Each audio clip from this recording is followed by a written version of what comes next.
So today I'm going to be talking about why you should limit your social media use. Now, these days, let's be honest, kids are getting given like their phones are like 7 years old. Obviously, we've all seen the memes of like the iPad kids. These kids are just scrolling on their iPads at like 5 years old, 6 years old. It's crazy. It's crazy. Even like I have a little cousin. She's only like 5 years old. And she's already an iPad kid, just on her tablet all the time, just scrolling, just in her room, just scrolling. I'd go to her house, I'll be like, and I want to go see her, and she's just there in her room, just scrolling, just scrolling, just scrolling. She doesn't hear the door, she doesn't hear anything. She's just in there, just watching stuff on her iPad, just watching stuff on her tablet, scrolling. But today, today I'm going to be talking about why I feel like you should limit your social media use, why it's good to take a step away, and how it actually help you as a footballer. Because trust me, there's a lot of things that if you're just on your phone, you're just on your phone scrolling, constantly scrolling TikTok, Instagram. I know it might seem like, oh, it has nothing to do with like my game on the pitch, my football performances. But trust me, just being a pro footballer, it's literally about the little things. Remember, I always tell you guys about literally the little things that you can do. And one of the little things, in my opinion, is limiting your social media use. And I'm gonna tell you why today. So the first point with social media is that it can warp your perception, and it can actually demotivate you as a player. So obviously we all know the deal with social media. Everyone just shows their best bits. Nobody shows the days where they're feeling sad, where they're feeling depressed, when they're just down bad. Nobody shows them days. Everybody shows the good days. Everybody shows the days where they look like a superstar, they're going out somewhere, and then we automatically think, oh, this is just them every day. They're always happy, they're always smiling, they're always joyful, they're always achieving some great thing. But trust me, they never show the days where they're sad, they're depressed. Trust me, they have them days. And obviously, if you're just constantly seeing just the good, you're just scrolling, just constantly seeing the good every single time, you're gonna feel horrible about yourself. You might see some 10-year-old, you might be like what 13, and you see some 10-year-olds who's signing for Arsenal. Then you get another 12-year-old who's signing for Chelsea, or you get like another 13-year-old who got to meet Harry Kane or something, or got to meet Bukayo Saka and was signing for Arsenal. Like, you see all these guys, and then you look at yourself and you'll be like, damn, I'm 14 years old. Like, is this football thing really for me? Like, everyone's getting contracts, or I'm seeing on Instagram everybody getting contracts are like 10 years old, 12 years old, and I still haven't got mine.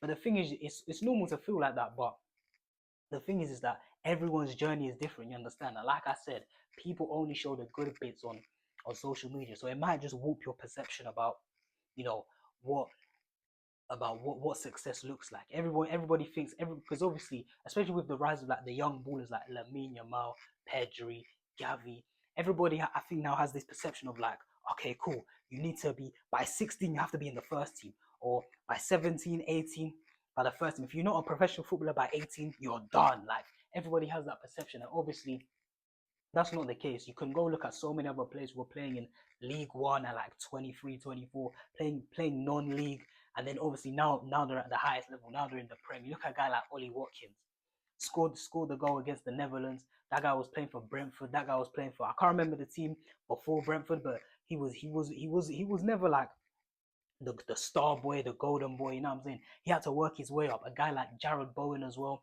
All these guys, Jamie Vardy, all these guys still had to work their way up. But obviously with social media now, everybody sort of just shows their good bits. Everybody just shows, oh look, we made it, blah blah blah. But they never show like I said, they never show the bad bits. They never show the days where they're feeling sad, the days where they have doubts about themselves as a player, the days where they have to put in the work. They just had a hard training session, or the days that they're in bad form as a player. Nah, they only show the good bits. They only show their goals, their assists, them doing something great, them signing for this team, signing for that team.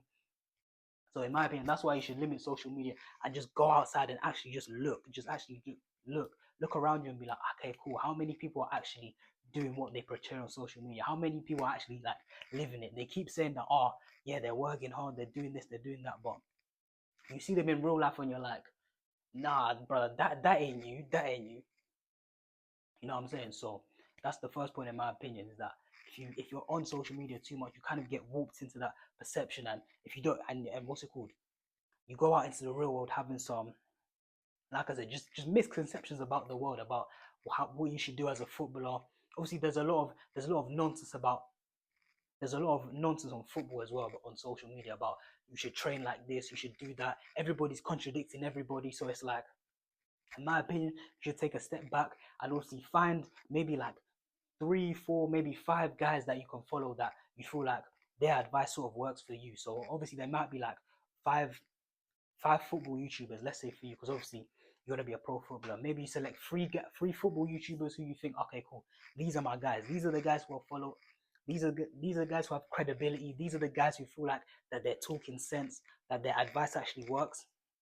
Because that's what I did in my opinion. For me, it was Become Elite, like that guy, because obviously he had the credibility. He played semi-pro. He'd been a professional.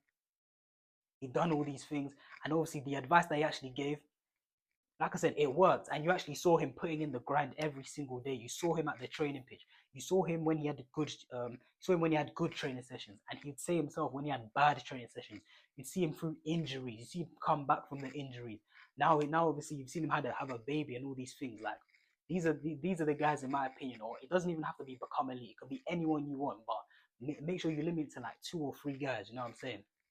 You can actually follow, can actually take their advice. Because in my opinion, once you start taking advice from like Instagram reels about what training drills you should do, TikToks about what you should do as a footballer, what you should eat, there's too much noise, there's too much people contradicting themselves, and ultimately that's just going to make you overthink, that's just going to make you anxious, nervous, and you don't want that as a footballer. You want to be relaxed, you want to have confidence in yourself. So that would be my advice. Literally, just get 2 or 3 guys that you trust and believe in their advice. You feel like their word resonates with you, and then just take it from there. Just keep it simple. Don't overcomplicate. Don't overcomplicate things.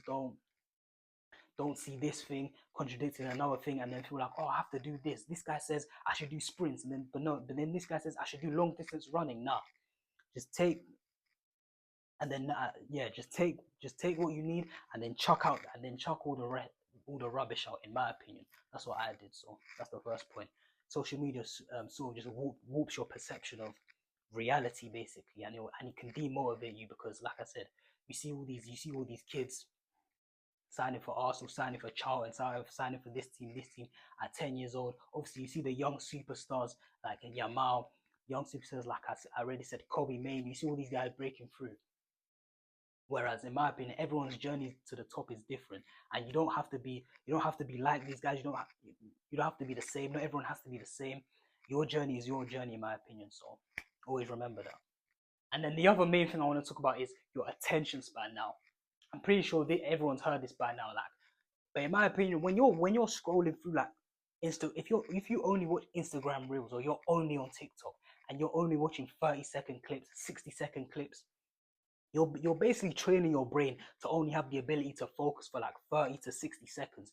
And obviously, a football game is 90 minutes, so that's not gonna work. That's probably why you as a young player, you probably struggle to get in the zone, because your mind is not focused. Before the game, your mind is bouncing from thought to thought. You're losing trail of thought every 30 seconds. Every 30 seconds, 1 minute you're concentrating on the game. 30 seconds later, you're thinking about something completely irrelevant. And I can relate to this myself, because I remember when I was like 14, 15, and TikTok was becoming really prevalent. I was really much only on TikTok. Like, I'd wake up and the first thing I'd do, I'd scroll on TikTok, maybe an hour, maybe an hour and a half. Like, it was nuts. And then obviously during the game and even before the game, I'd try look into the game. I'd try get into the zone, but then my mind would just start wondering about different things. Like, instead of me focusing, okay, cool, we need to focus on the game, win the game. I need to do my job, do what I need to do. My mind will just start bouncing and start wandering during the game. Like, there might be a stoppage in the game, or not even stoppages in the game. Literally, while the ball's getting, then maybe the other team have the ball and the ball's getting played round the back, and while I'm shuffling in my defensive shape, I'm thinking to myself, instead of me looking, I'm thinking, how can we get the ball? How can we set traps? How can we win the ball and go score? I'm thinking about, my mind's bouncing to other stuff like, did I do the homework for did I do the homework for Monday, or what's it called? Did this girl text me back, or what's he doing today? I'm hungry. I'm this, I'm that. Like, my mind will just start racing, just start bouncing to other things, instead of me being locked in on the game. So in my opinion, that definitely comes from, what's it called? Just indulging in like the short form content. In my opinion, the long form content is calm. Like, if you're watching vids for like, if you're watching 10, 20, half an hour. Maybe you watch podcasts. That's calm in my opinion. That's calm because obviously you're just locked in. You're sitting there. There's no hyper editing. There's no bouncing from screen to screen like like Mr. Beast videos. It's none of that. If you're just watching like just normal 10, 20, 30-minute videos of people just talking, maybe people have a podcast just talking about football. Like in my opinion, that's fine. But I'm talking about more the Instagram reels and the TikTok. I'm talking about that sort of short form content that trains your brain to only be locked in for like 30 to 60 seconds. And obviously, we all know as footballers how important the zone is. We all know how beautiful the zone is, where you're just locked in the entire 90 minutes and everything is just working for you. Touch is crisp, passes are going where they need to. Maybe your striker, you even bag a hat trick because everything just you touch is just going in the back of the net, and you just have this calm confidence about you. Obviously, if you're just constantly all day just scrolling, short form content, YouTube Shorts, TikTok, Instagram Reels, like I said, you limit that ability to lock in and get into the zone.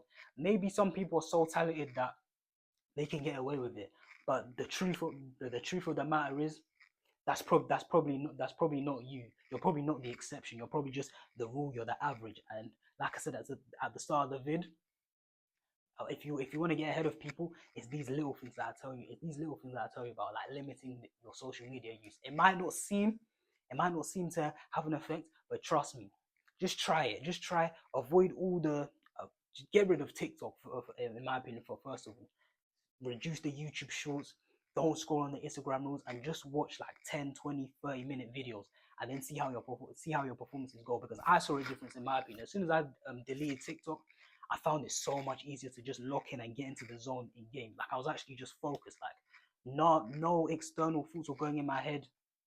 None of that. I was just able to focus on the game.